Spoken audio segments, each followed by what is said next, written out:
A cautionary tale of heat, pride, and one angry tuk-tuk uncle. I woke up in Pattaya thinking I had mastered the city. I knew my 7-Eleven lady's name. I knew how to order pad krapao with just the right amount of chili. I even nodded like a local when the motorbike went the wrong way down the street. So when I decided to explore Jomtien for the day, I thought no problem. I've got this. I grabbed my phone, put on sunscreen in all the wrong places, and bravely waved down a tuk-tuk like a seasoned expat.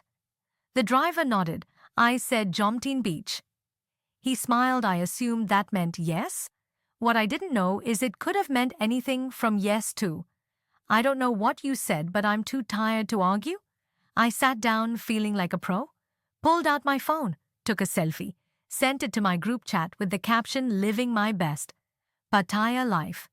10 minutes in, I noticed we were heading in the opposite direction of the beach, but I thought maybe he knew a shortcut, maybe he's avoiding traffic, maybe he's showing me a hidden gem I can brag about later.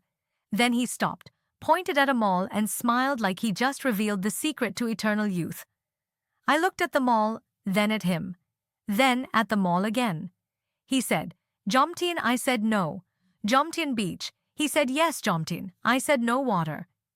He pointed at a bottled water stall and gave me a thumbs up. At that point I panicked. I thought he was scamming me. I thought this was it. The day I get bamboozled, I refused to pay. He looked hurt. I looked confused.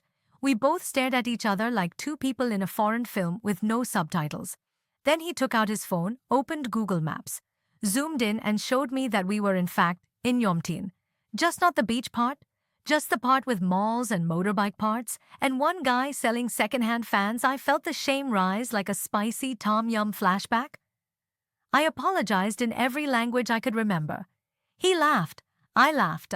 Then he offered to take me to the actual beach for free because apparently he just thought I wanted to go shopping and suffer. We rode in silence, the kind of silence where you question all your life choices. I gave him extra baht when we arrived. He refused. I insisted. He smiled. I almost cried. And I realized I was not scammed. I was just dumb, confused, sweaty, and too proud to ask questions. Later that night, I told my expat neighbor what happened. He laughed so hard he dropped his beer. He said, "Welcome to Pattaya, where you're only ever one tuk-tuk away from a life lesson." Final thought.